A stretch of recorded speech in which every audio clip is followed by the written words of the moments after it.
Fl-aħħar ftit jiem li baqalu hawn Malta, id-diżinjatur Malti Awstraljan Jason Grech għażel li jħalli warajh il-legat tiegħu f'dan il-pajjiż li tant iħobb u f'Birkirkara li baqgħet marbuta f'qalb familtu.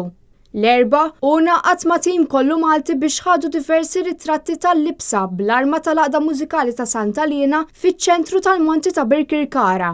Libsa li ddebutta bija fil-Malta Fashion Week biex bekk għata xewqet ommu li dejjem xtaqet li jesebiċċi f'Malta, il-pajjiż li emigrat minnu qabel twieled Jason. Ir-ritratti ttieħdu fit-toroq ta' Birkirkara qalb il-bej jew xerreja tal-Monti biex jirrelata l-libsa ma' art twelid ommu u mal-affarijiet tradizzjonali Malti fosthom l-imqaret. Fuq wiċċ ix-xerrejja espressjoni ta' sorpriża u apprezzament għal din il-libsa mill-isba li ddiżinja Jason, tant li kien hemm uħud li saħansitra waqfu biex ikellmu lill-mudella. B'sorpriża l-ommu bina ddiżinja din il-libsa partikolari bl-arma tal-għaqda mużikali ta' Santalina, l-għaqda li missiera tant kien iħobb u li tagħha kien ukoll sur mast.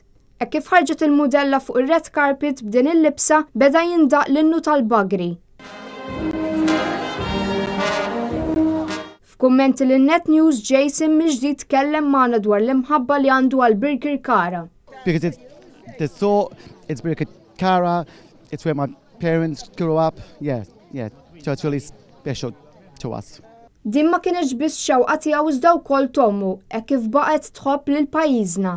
Wara 12-il sena jqasmet lejn Malta fl-età ta' 87 sena biex tara lil bina jesebixxi xogħlu. Bil-ġest tiegħu li jiddedika libsa marbuta ma' pajjiżna, Jason xehet ukoll kemm il-Maltin huma speċjali għalih.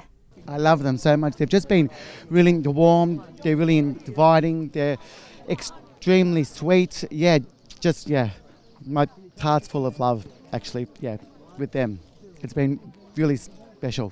L-erba' filgħaxija Jason Grech tab donazzjoni l-libsa bl-arma tal-għaqda mużikali ta' Santalina lill-istess għaqda li familtu tant għandhom għal-qalbhom biex bekk issa se tibqa' titgawda minn dawk kollha li jżuru l-każin tal-bagri.